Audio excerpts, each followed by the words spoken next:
Mary, I knew who you were and a lot about you before I actually knew you, Yeah. which is nothing unusual. But you've done a lot of extracurricular things for the town, for nonprofits, and so on. But you also do have a day job or a day business, I would say. Tell us about that first. Well, it's funny, I get all the time, you work for the town, right? Or you work for the Historical Association, right? And no, I don't.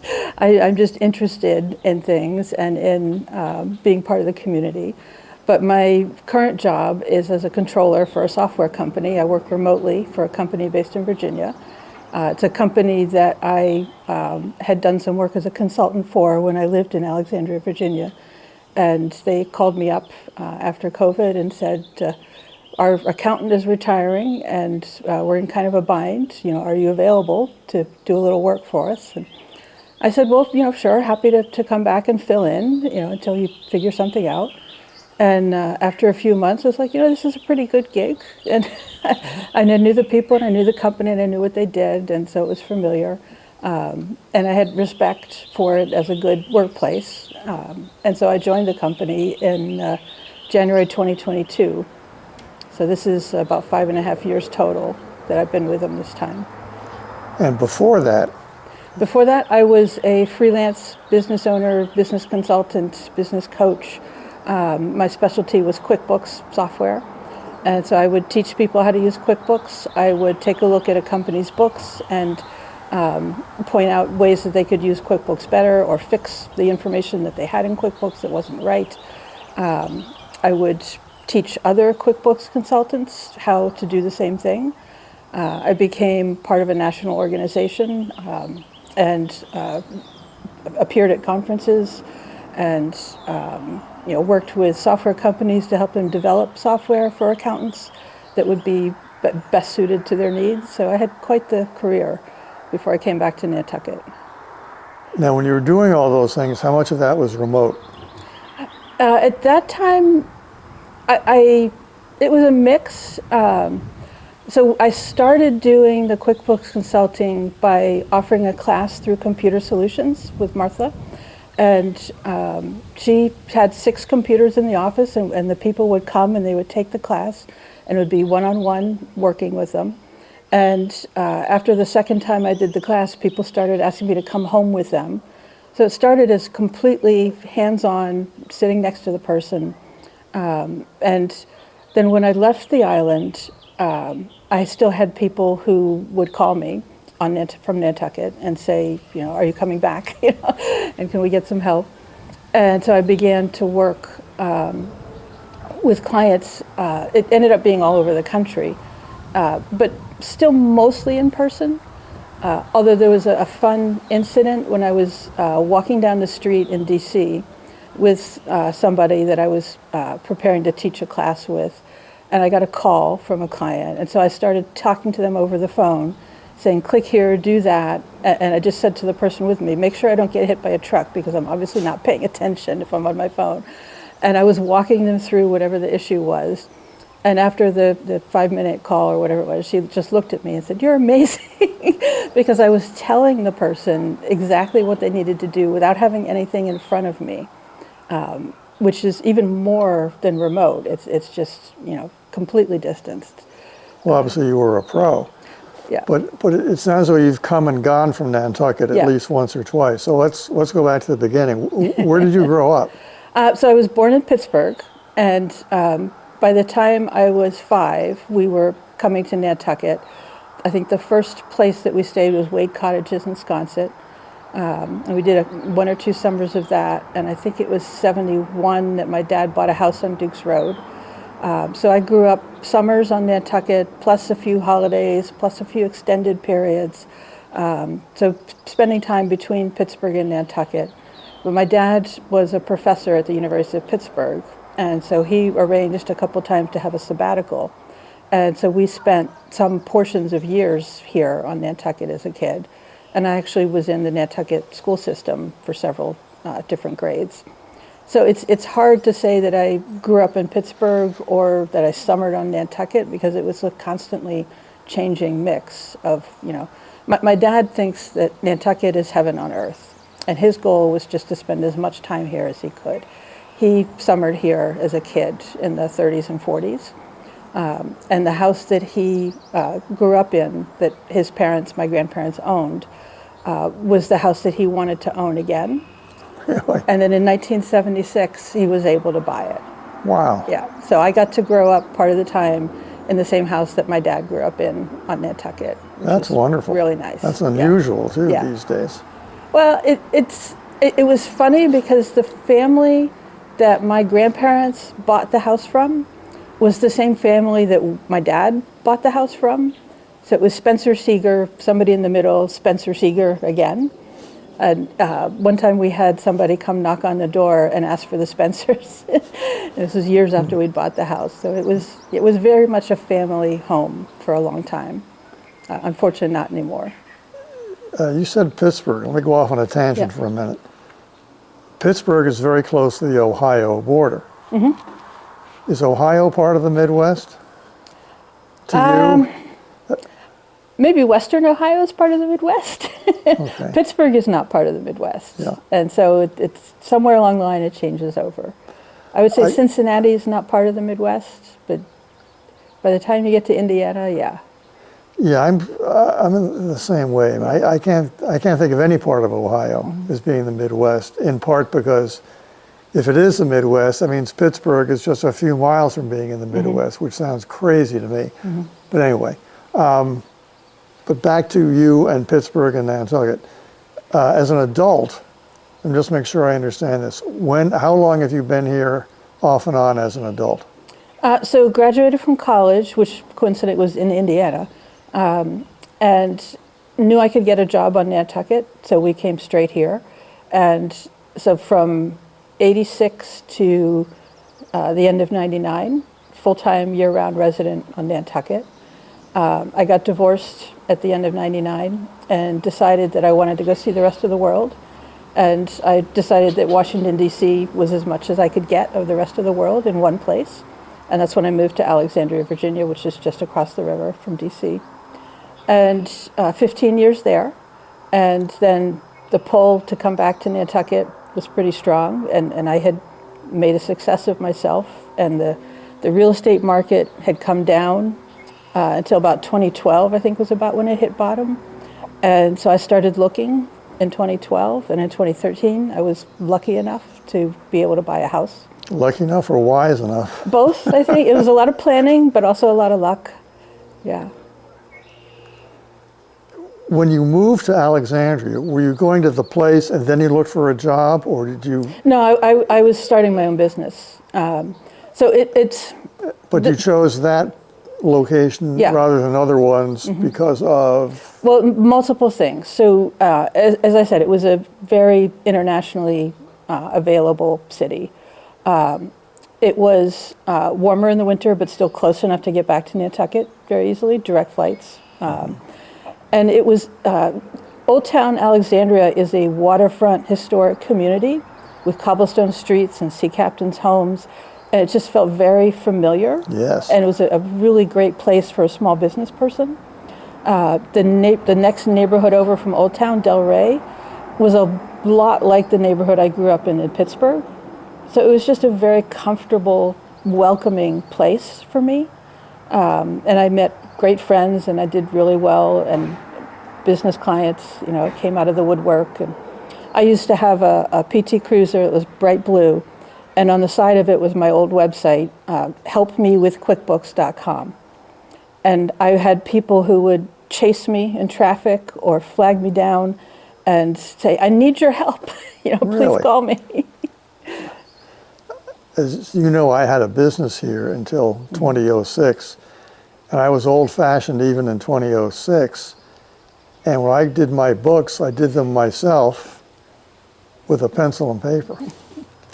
And it was, had the business been any larger than it was, and it was tiny, I couldn't have gotten away with that. But when you talk about QuickBooks, I've never used QuickBooks. I almost don't know what QuickBooks is all about. Yeah. But my business was basically me, except for 9 weeks in the summer, and I had a small staff. and I could get away with that. And from time to time, I would get customers saying, "What are you doing here? Why don't you get a computer? Why don't you get in the real world?" And I think, I'm fine the way I am, but only because I was as small as I Right. was. Today, there's no way I could do it. I was in a similar spot. I was a one-person consulting shop, and I could do my invoicing. I didn't have to do payroll. The books were not complicated, and so for a long time, I actually was able to continue using Quicken, which is personal finance software, or just whatever I needed. But the clients that I was advising, they needed CRM systems and databases and a lot more sophisticated software than I needed to use. But here I was the one who was telling them how to use it. Did you tell your customers how you were doing your own things? No. And it's flipped now. I now use QuickBooks for my personal finance because QuickBooks, in my opinion, is a better tool. The software grows and changes, and you either like the changes or you don't. But they're there whether you like them or Right. not. But you're about to bring your career to an end. I am semi-officially retiring July 15th, so I'm leaving my current job and looking forward to decompressing and just seeing what other things I want to pursue. I've always been very into the arts and crafts and creating things. I've submitted some wreaths to the Historical Association's Festival of Wreaths auction. So I enjoy that aspect of it.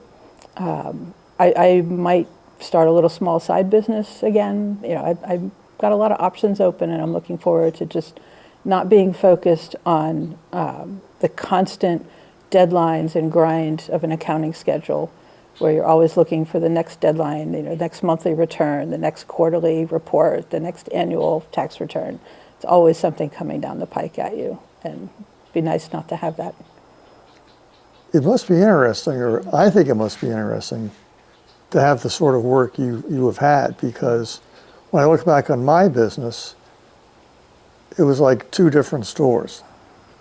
Season, off season. Mm-hmm. I would make as much money in the 9 weeks of summer as I would in the other 43 weeks of the year, which is the case with an awful lot of businesses here, obviously. We're a tourist economy. But your business wasn't like that. No. You wouldn't see, insanity in July and August, and then next to nothing in January and February. What was that like to be living in a tourist economy and have absolutely nothing to do, thankfully, I would think, with that economy? I wouldn't say that was ever the case, because if you're living on Nantucket, you cannot help but be in the swim of the tourist season. And so the jobs I had on Nantucket, I worked for George Harrington at the commissary. I worked for a landscaping company.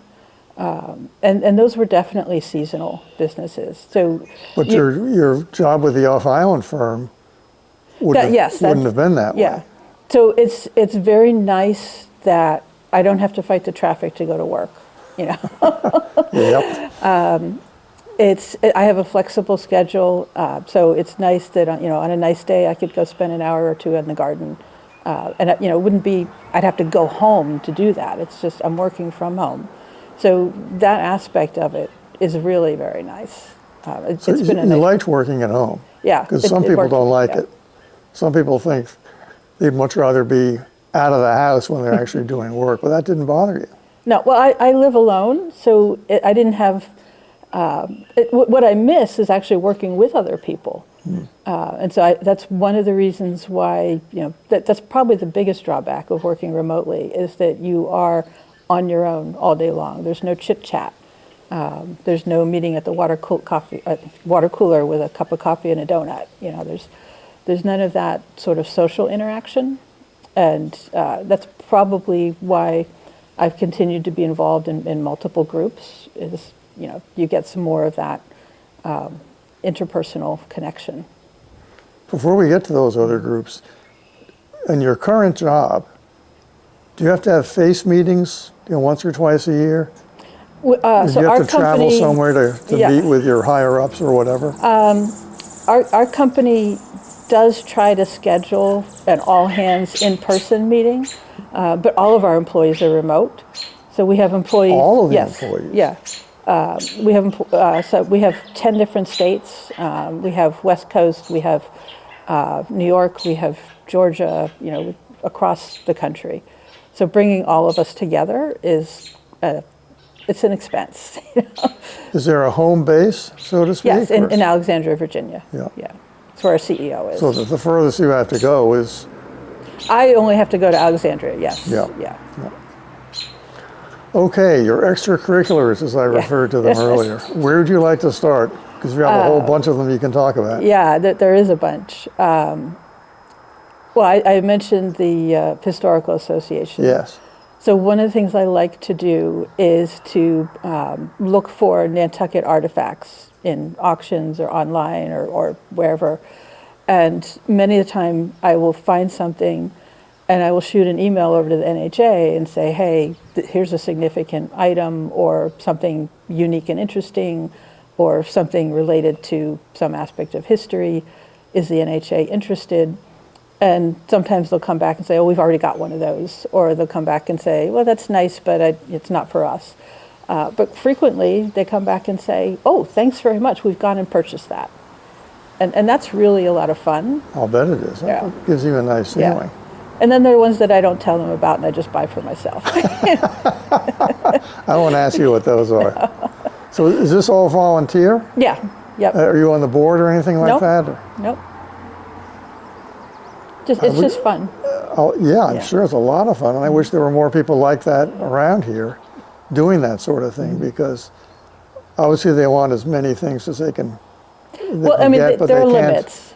But they can't do it all themselves. Yeah. They can't have somebody who's just going to be looking at eBay all day long on the off chance that Captain so-and-so's log is going to appear at a bargain price. So one of my extracurriculars was the 1957 fire engine. And I was going to ask you about that. Do you still have that fire engine? I do. I donated it to the New England Museum of Firefighting. They're out in Western Mass. Huh. And when I purchased it, I said, I've married a fire engine. Was this on the island? This was on the Cape. Okay. So the fire engine was purchased new by the town in 1957, served by the through town the 80s. on the Cape? No, on Nantucket. It was Town Nantucket's Nantucket. fire engine, yeah. Served here until, I think, the 80s at some point, maybe early 90s. And the town, as it does, said, we've got an old fire engine, we're going to get rid of it. And Flint Ranny, as he had, said, I'll take it. His son, Rob, now owns the 1927 fire engine that is in the Daffodil Parade and does the water fight.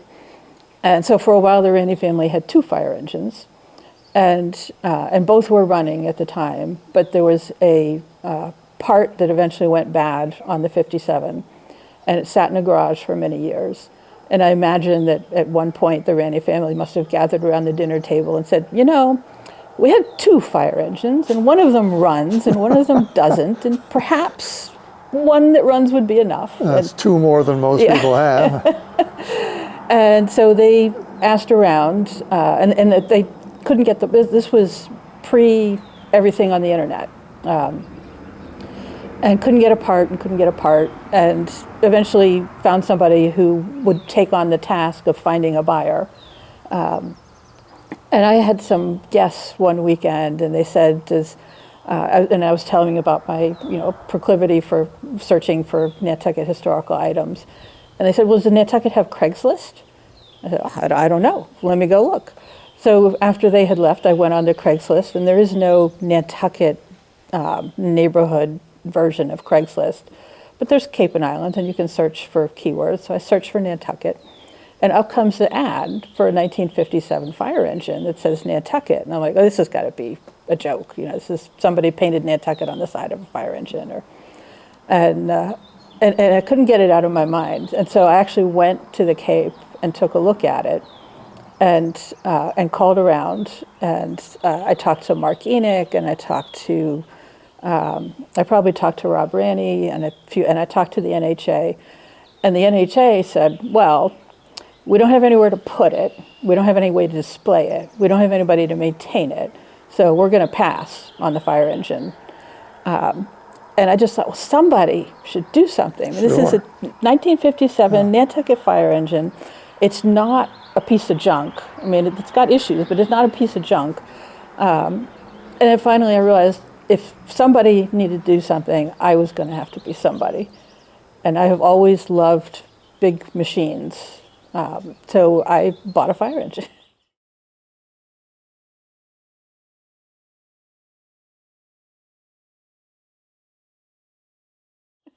And so I now owned a fire engine that didn't run, and it was sitting on the Cape.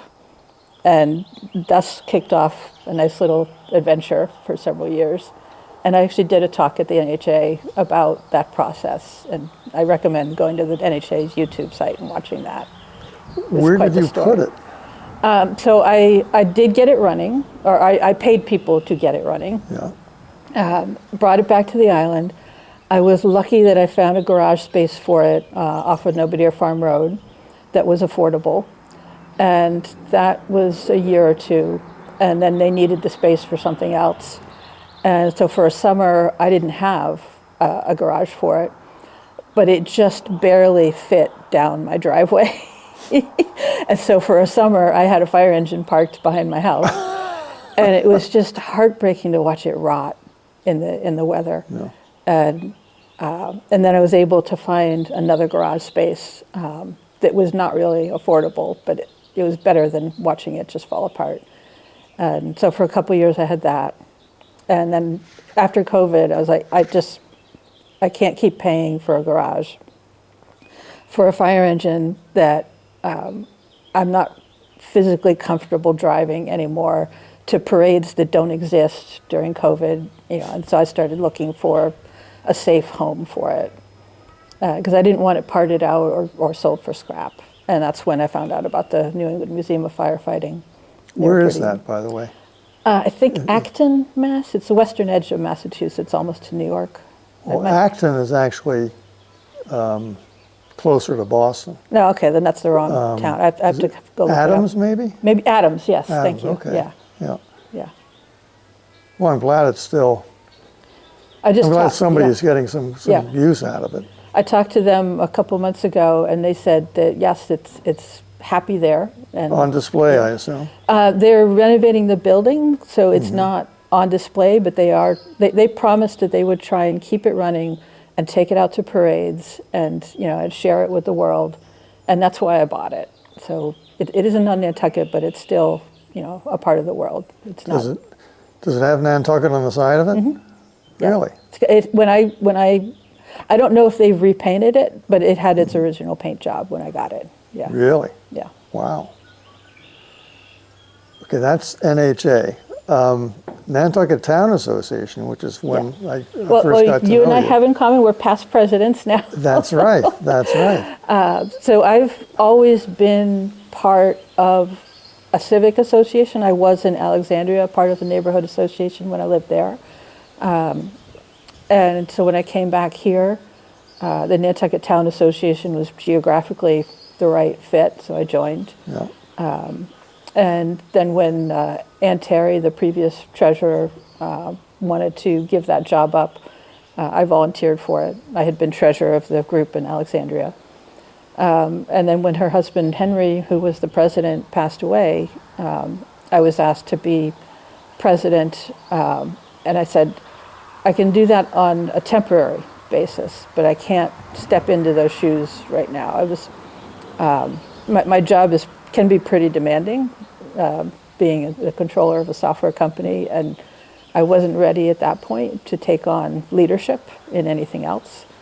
But I was able to step in for about 6 months, I guess it was, until we could identify somebody who's willing to take on the role of president. So I'm still the treasurer. Still the treasurer. We appreciate your joining as interim president. Those jobs take more time than you think they do. Yeah. I mean, I did it for 2 years and I was fine with it, but I realized I'd come to a point where I had too many things going on. So when it was time to be reappointed or reelected, I should say, I said, I don't have the time for this. You need somebody who does have the time Yeah. for this. So, let me offer you a theory of mine about nonprofits here. I'd like to hear what you have to say about it. The figure that gets thrown around is 130 nonprofits on Nantucket. And I never know whether that's the real figure or whether everyone is just repeating what they heard from the next guy. But let's say it's true, 130. Part of that, maybe even most of that, is because there is so much money on Nantucket, regardless of the time of year, that all these nonprofits can exist. There's enough money to keep, whatever expenses have to be met. There's somebody there who can write out a check. But the problem is there aren't more people. There are just people with a lot of money. And the result is you see the same names over and over again on boards of trustees for nonprofits. At one point I was on about 6 of them and I thought, this is crazy. I have no special talent or knowledge. I just live here. I love the island. I like contributing something. But what's wrong with this picture that you see the same names over and over again? So it comes back to plenty of money, but not plenty of people to do all these things. I would disagree with several points. I think there are probably more than 130 nonprofits. Okay. I think a lot of them are small, under the radar. Yes. But I've seen the list, and there are definitely a lot of nonprofits here. Where is that list, by the way? There were either Community Foundation or Remain or both sponsored a summit for nonprofits several years ago, and so you see the list of who was invited, and there's a lot of nonprofits. Sorry to interrupt. Keep going. But I would also say that it's probably more due to failure of imagination that there are the same names on multiple boards. I think there are a lot of people on Nantucket that have something to contribute and haven't been asked, or aren't traveling in the same social circle, or can't write a 5-figure check. I think there's a lot of community here that is ready, willing, and able to support each other. I think that's a really strong feature of Nantucket. And I think that nonprofits, I'm sure that they are all strapped for time, strapped for money, strapped for resources, and doing the best they can with what they have. But I think that we could take that game up a notch and involve more people. I think there are a lot of publicly known names, and that's where people go first. And I think that a little bit more imagination and a little bit more effort would go a long way to diversifying those boards. Well, I hope you're right. Yeah. I hope you're right, because there's always something that needs to be done, especially when it comes to preservation and conservation, whether you're talking about land or buildings or the folklore of Nantucket, that's always a problem. The institutional knowledge that one person might have had, if he or she doesn't pass it on to somebody before he or she passes away, where are you going to find it? I'm on the tree advisory committee, and Dave Shampoo has been the town's tree warden at least since I was last on the tree advisory committee in the 90s. So he probably has 4 decades, and his knowledge goes back to the 60s of tree planting efforts, and he just has a tremendous amount of information about the trees that exist. And I'm learning all the time from him, all these little bits and pieces. And I hope he lives a very, very long life. I do too, and I also hope he writes a lot of this down so that somebody can pick it up. I remember, whenever it was, 5 years ago, 10 years ago, when Bam Lafarge passed away unexpectedly. And he was a walking encyclopedia about Tuckernuck. I don't know how much he'd written down, but he died before anybody expected him to die. What's happened to his knowledge? Yeah. And that's just one person and one part of the Nantucket experience. But all these nonprofits, there's institutional knowledge there as well. But if it's all with a couple of people, when those people aren't here for whatever reason, what do you do? Now, I'm glad you mentioned the work you did in Alexandria, because I lived my whole adult life on Nantucket. So I can tell you an awful lot about the nonprofits here, but I have nothing to compare them to with off-island nonprofits. My sense here is sometimes, and it's not all organizations, and it's not all the time with organizations, my sense is that things could be better. And the question I keep coming back to is this the way nonprofits work on Nantucket, or is this the way nonprofits work, period? I think it's more universal, yeah. So Alexandria is an epicenter for nonprofit headquarters because of the proximity to DC. Uh-huh. And so I worked with a lot of nonprofits in my role as a business consultant, helping them with QuickBooks. And I think it's just a nonprofit always has not enough resources, not enough time, not enough people to throw at a problem. I think that's universal. Because you're not funded by your own activities the way that a business can be. Yes. Well, a lot of cases with Nantucket nonprofits, and maybe nonprofits everywhere, the boards have a lot of retirees who have retired to Nantucket. Mm-hmm. They may not have lived here year-round. Maybe they were summer people. Now they're year-round summer people, as the phrase goes. And even a lot of those people will move off eventually to go to a retirement community somewhere. Sometimes in large part because they can make so much money selling their house here, and they can buy a palace off island for less than half of what they'll sell their house for here. You get people with a lot of dedication, a lot of intelligence, a lot of interest, but a lot of them haven't grown up here. Mm-hmm. And a lot of the people who have grown up here don't have the time, don't have the interest, so they don't get involved in this sort of thing. Now, I'm sure... I challenge the cause and effect there, but okay. Yeah. Go forth, please. I think that for people who have lived their whole lives here, that there may be a perception that they're not welcome.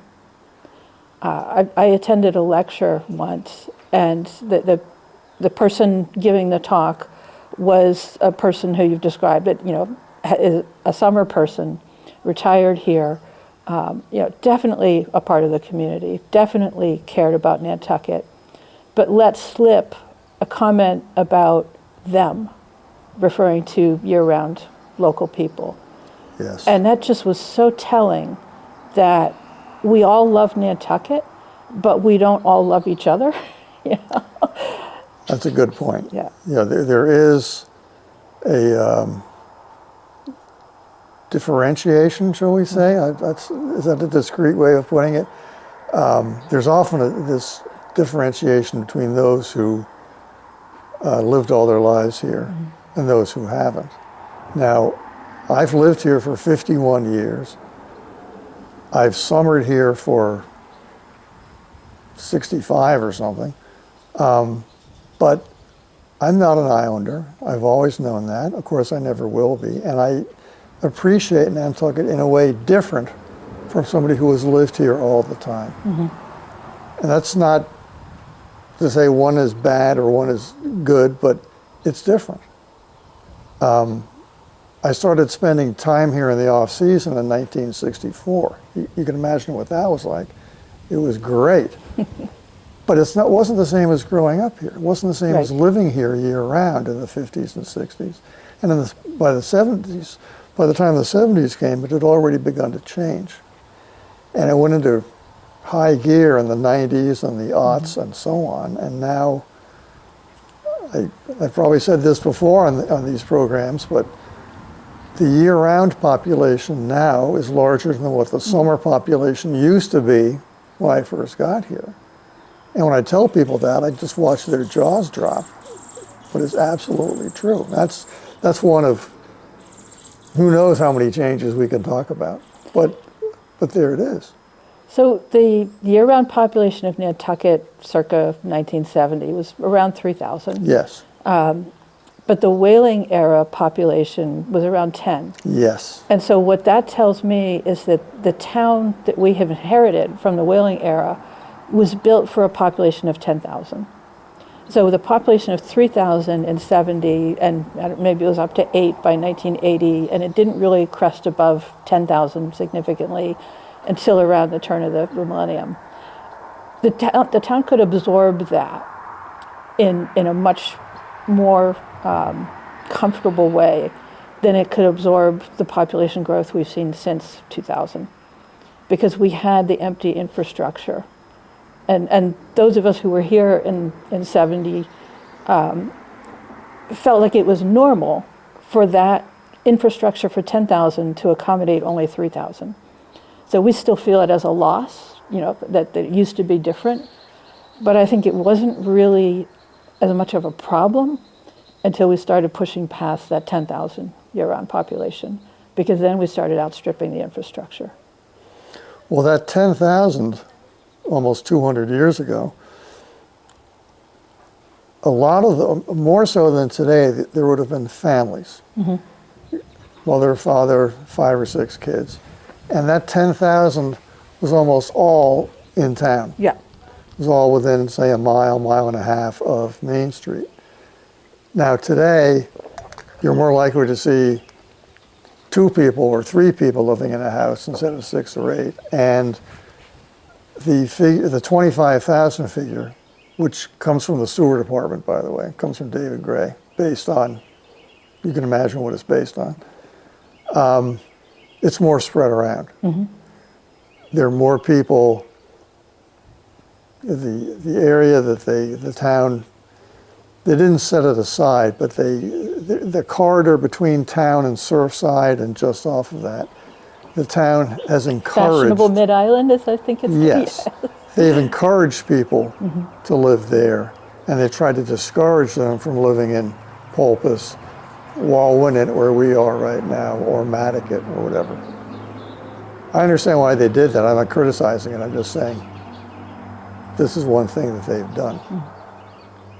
Well, it's interesting that the businesses that are in the Mid-Island area now used to be in town.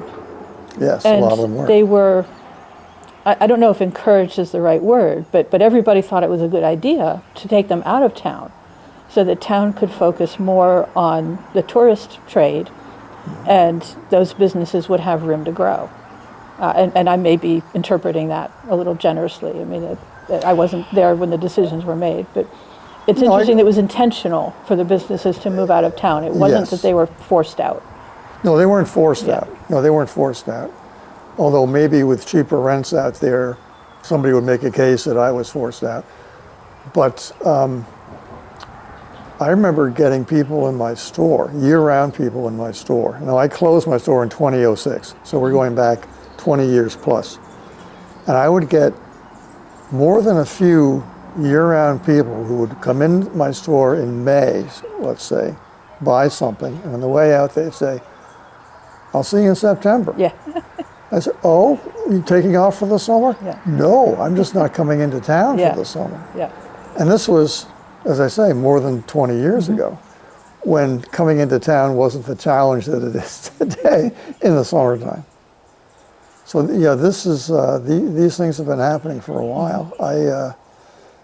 I like to remember that for those of us who are here now and say, it was great in the 70s. There were people in the 70s saying it was great in the 40s. And there were people in the 40s saying it was great before the cars got here in the teens. Yep. And the kids today, in 20 or 30 or 40 or 50 years, are going to be saying it was great in the 2020s, because that's what they know. Yes. I mean, to all of us, nostalgia is wonderful. And it's a constant refrain that we all wish it could go back to what it was that we remember. But we only remember the good parts. Well, and it's generational to the extent that I read once that the golden age of any place, whether it's Nantucket or New York or Nebraska, the golden age of any place is 10 years before you got there. And there's a lot of truth to that. I mean, I had somebody I had a friend who was about 10 or 15 years older than I am, and his idea of the golden age of Nantucket was the 1940s. And he could wax eloquent about the 1940s.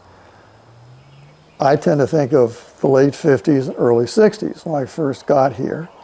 And I remember it very, very well. I remember riding a bicycle around here in the mid-60s in mid-June, and I was the only summer person here. Well, good luck with that. For the last 50 years, that hasn't been true at all. If you could change one thing, or more than one thing, what would you do? There are things that I'm sad that we've lost, but that doesn't mean I think we can bring them back. And so one thing, the gazebo's been in the news. Yes. And I remember the band concerts at the gazebo and, being a kid and going to the candy store and, just enjoying the music. And those band concerts continued, I think, at least into the 90s. But I don't think we could do them today. No. There's no way to, even if you had the space and you had the musicians, the crowds would just not fit the space that's available. No, it couldn't happen. Yeah. But this brings up what we were just talking about. I remember before the gazebo was there, and Straight Wharf was just a long stretch of asphalt, and there was nothing on it, and it ended before it ends now. And the band concerts were on Main Street. They'd have to block off part of the street and everything else. And it wasn't too long before that, I think, when there weren't band concerts anywhere. So, where do you draw the line? But the one thing that I wish we could bring back is a public stables and horseback riding. On Dukes Road, I grew up across the street from Craig Hunter's barn. I used to ride there. And I've haunted the place, like so many other young people did for years. And so that when they would do a trail ride, they would cross Nantucket Road and come over to Dukes. Yep. And that was right across the corner of our property. And then after a few years, they got an empty lot across the street from us where they had horses kept there. And I was just in heaven. I'm one of those girls that loves horses.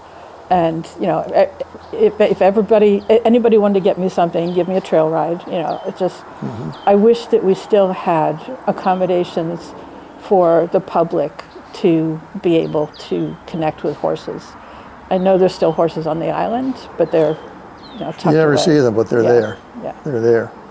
One of my fondest memories is riding at Craig's stables, and I remember the time we went on a trail ride, and as you say, we crossed Nantucket Road, and then we went on a trail that was parallel to the Nantucket Road, and we ended up at Maxie's Pond, and we took the horses swimming, which I didn't know you could do safely until we actually got to the pond and said, oh, we're going to go in now. Yeah. And it was fabulous. Today, the stable, of course, is long gone. But the trail is long gone, too. You're now, it's not just your backyard. It's a whole bunch of backyards that you just can't go across at all, on a horse or not on a horse. It's private property. Yeah. I get it. I wouldn't want people traipsing through my backyard with a horse or without a horse. But it's one of the 10,000 ways in which this place has changed. If you own a horse, where are you going to take it? Yeah. Not as many places as you used to be able to. I feel really fortunate to have those memories. Yeah. And one thing that Dave Fredericks said to me was that half the houses on the island, and it's probably more than half now, have been built since 1990. It is more than half, Because he told me this several years ago, and we keep building. But no, he's absolutely right. But that means half the people on Nantucket have arrived since 1990. They didn't experience the hurricane or the perfect storm, Hurricane Bob. They don't know what that's like. They don't have that memory. Obviously they don't have the memory of the 70s or other things. And I just can't imagine what it's like to have been on Nantucket for 25, 30 years and not have any memory or experience of those significant events and those things that aren't here anymore. That's just really hard for me to wrap my mind around.